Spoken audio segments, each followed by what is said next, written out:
Vector algebra की जो assignments हैं आपकी, ये आपने जो एनसीईआरटी में चीज़ें सीखी हैं, जो जो कंसेप्ट सीखे हैं, उन्हीं को स्ट्रॉन्ग करने के लिए, ठीक है। एग्ज़ाम में इसमें से क्वेश्चंस पूछे जाते हैं, कई सारे क्वेश्चंस हैं जो आपको आपके एग्ज़ाम में मिलेंगे इनमें से।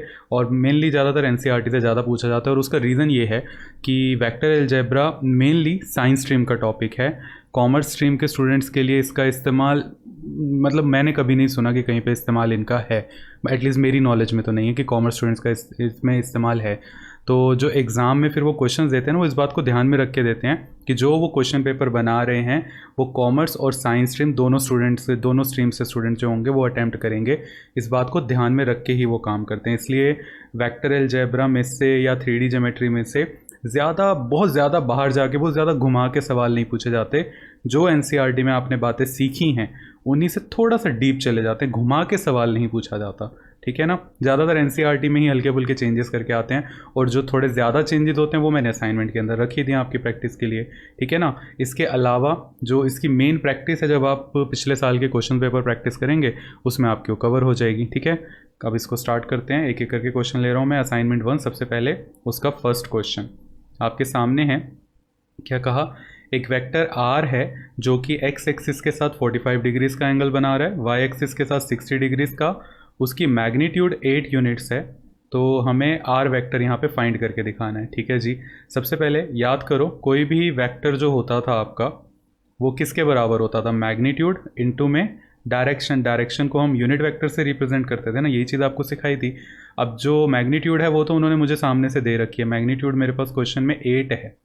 मुझे आर कैप चाहिए, उसकी डायरेक्शन चाहिए। तो डायरेक्शन निकालने के लिए आर कैप का मतलब क्या होता था, डायरेक्शन जिसको हम कहते थे, उसके जो कंपोनेंट्स होते थे वो हमारे एलएमएन नहीं होते थे।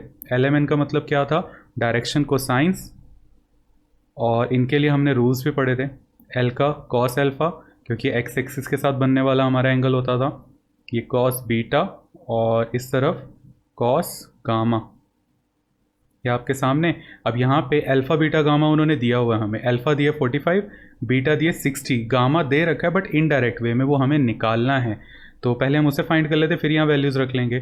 कैसे करोगे, अकॉर्डिंग टू क्वेश्चन जो अल्फ़ा है वो हमारा 45 डिग्रीज़ है और बीटा हमारे पास 60 डिग्रीज़ है। इन दो की वजह से गामा बड़े आराम से आ जाएगा। गामा हमें यहाँ पे ज़रूरत है।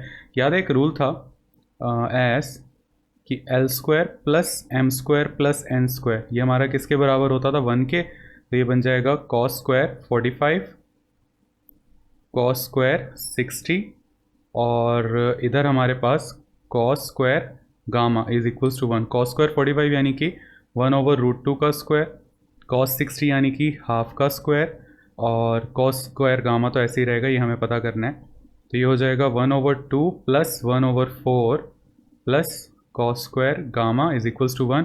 हमें कॉस गामा निकालना है तो उसको यहीं रखते हैं, 1 माइनस हाफ और माइनस 1/4। सॉल्व करके 1/4 आएगा, बट मैं प्रॉपर एलसीएम लिख के दिखा रहा हूँ। यहाँ 4, यहाँ 2 और यहाँ -1। तो 4 में से 2 गया 2 और 2 में से 1 गया 1। तो 1/4 वो इससे पता चल गया था ना, 1 में से हाफ गया, हाफ बचा, हाफ में से 1/4 गया, तो 1/4 रह गया हमारे पास। तो कॉस स्क्वायर गामा आ गया 1/4, यहाँ से कॉस गामा हो जाएगा प्लस माइनस 1/2, यानी कि दो पॉसिबल केसेस हैं। अगर तो वो वाई एक्सिस के साथ हमारा, वाई नहीं जेड एक्सिस के साथ, गामा वाई जैसा दिख रहा तो मैं वाई बोल गया। अगर जेड एक्सिस के साथ वो एक्यूट एंगल बना रहा है तो पॉजिटिव केस होगा, अगर ऑब्ट्यूज बना रहा है तो नेगेटिव वाला केस होगा। क्वेश्चन में ऐसा कुछ लिखा है उन्होंने कुछ भी इस बारे में बात नहीं करी कि कौन सा एंगल वो बना रहा है, तो फिर हमें दोनों केसेस लेके चलना पड़ेगा। और हमें एंगल की ज़रूरत थोड़ी ना है, मुझे तो कॉस गामा चाहिए था ताकि मैं अपना आंसर निकाल सकूं। तो इसकी वजह से इसको मैं सेकंड नंबर देता हूं कि आर कैप मुझे मिल जाएगा, बट इन सेकंड। तो जो हमारा आर कैप यानी कि यूनिट वेक्टर है वो हो जाएगा कॉस 45, कॉस एल्फा था पहले हमारा, आई कैप कॉस 60 जे कैप, और प्लस माइनस यानी कि दो केसेस होंगे, कॉस गामा की वैल्यू हमारे पास हाफ के कैप, कॉस 45 1/√2 और कॉस 60 हाफ, और इस तरफ हमारे पास प्लस माइनस हाफ के कैप। आप दो आंसर अलग अलग करके भी लिख के आ सकते हो ना, एक साथ भी लिख सकते हो लाइक दिस। अब इस पूरी वैल्यू को मैं फर्स्ट में पुट कर रहा हूँ क्योंकि इससे हमें आर वेक्टर निकालना था। हमारा आर वेक्टर ये था 8 टाइम्स आर कैप। तो इस तरीके के क्वेश्चंस करे हैं एनसीईआरटी में। बस क्या था वहाँ पे ऐसे, मतलब इस तरीके के नहीं, ये लॉजिक्स यूज़ किए हैं अलग अलग क्वेश्चंस में। एक ही क्वेश्चन में आपको यूनिट वेक्टर निकालना है, डायरेक्शन को साइंस निकालने हैं, ये सारा लगाना है, ये चीज़ अभी तक नहीं आई। तो वही बताया, एनसीईआरटी आपके जो असाइनमेंट है वो आपका एनसीईआरटी को स्ट्रॉन्ग करने के लिए है, ठीक है। आर वेक्टर हो जाएगा 8 टाइम्स आर कैप, यानी कि 1/√2 1/2 प्लस माइनस 1/2 के कैप।